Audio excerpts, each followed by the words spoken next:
지하 304호의 비밀. 서울 외곽의 한 오래된 아파트 단지에 나는 저렴한 월세 때문에 그곳으로 이사를 결정했다. 지하 3층 304호. 부동산 중개인은 조용하고 좋은 집이라고 했지만 그의 눈빛은 어딘가 불안해 보였다. 이사 첫날 밤, 나는 이상한 소리를 들었다. 벽 너머에서 들려오는 긁는 소리. 처음에는 쥐인 줄 알았다. 하지만 그 소리는 규칙적이었다. 마치 누군가 손톱으로 벽을 긁는 것 같았다. 다음 날 아침, 나는 관리실에 문의했다.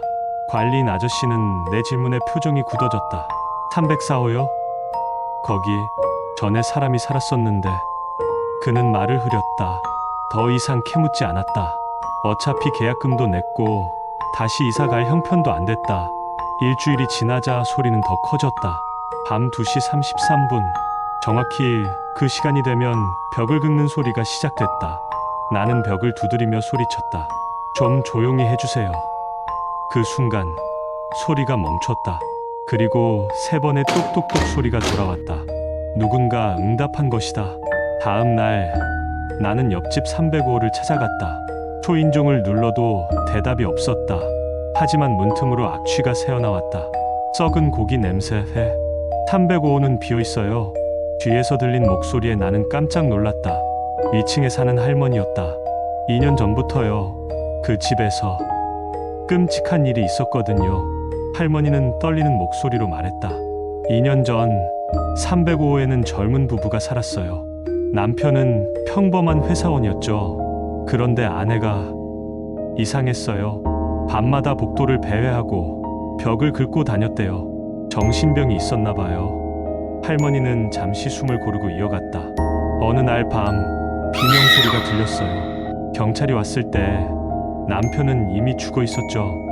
아내가 그 사람 손톱으로 남편을 긁어서 죽였대요. 온 집안이 피로 범벅이었고 아내는 미쳐서 웃고 있었대요. 그럼 그 여자는 정신병원에 갔죠. 그런데 일주일 뒤에 탈출했어요. 아직도 못 찾았대요.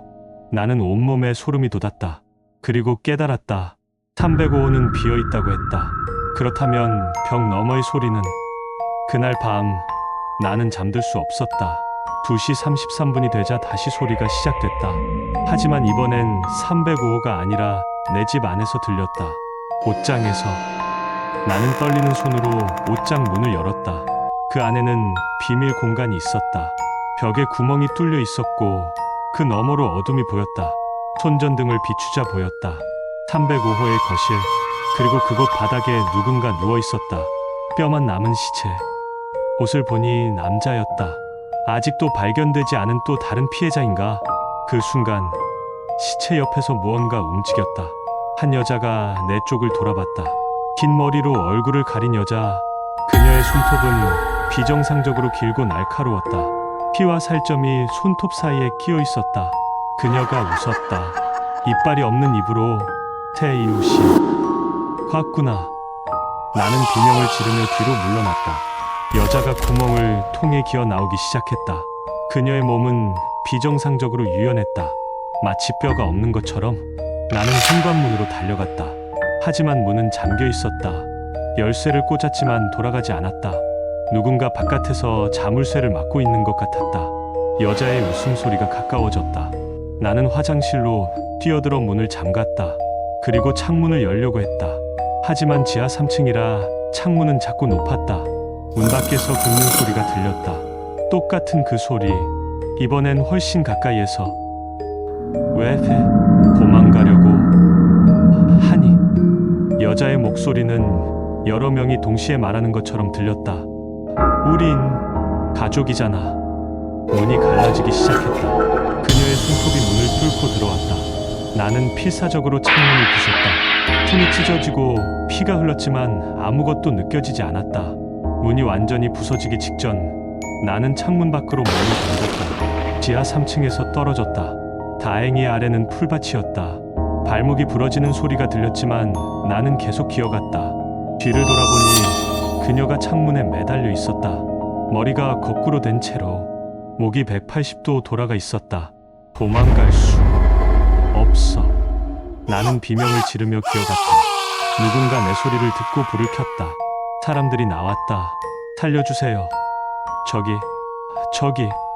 하지만 창문을 가리켰을 때 아무도 없었다. 경찰이 왔다. 내 집을 수색했지만 아무것도 발견하지 못했다. 305호도 확인했지만 시체도 여자도 없었다. 비밀 통로도 사라져 있었다. 환청과 환시로 보입니다. 스트레스를 많이 받으셨나 봅니다. 정신과 상담을 권유받았다. 나는 그 아파트를 떠났다. 병원 치료를 받았다. 의사들은 내가 과로와 스트레스로 환각을 본 거라고 했다. 1년이 지났다. 나는 새 직장을 구했고 새 집에서 살고 있다. 하지만 가끔 밤 2시 33분이 되면 들린다. 벽을 긁는 소리가. 그리고 어젯밤 나는 욕실 거울에 비친 내 모습을 봤다. 내 손톱이 조금씩 자라고 있었다. 비정상적으로 길고 날카롭게. 그리고 깨달았다. 그녀는 도망간 게 아니었다. 그녀는 이미 내 안에 들어와 있었던 것이다. 오늘 아침 나는 옆집 사람의 비명소리에 잠에서 깼다. 내 손에는 피가 묻어 있었다. 그리고 기억이 나지 않았다. 어젯밤에 무슨 일이 있었는지. 이 이야기를 읽는 당신, 혹시 최근에 이사를 갔는가? 밤에 이상한 소리를 들은 적이 있는가? 당신의 손톱을 확인해보라. 아직 늦지 않았다면. 오늘의 이야기는 여기까지입니다.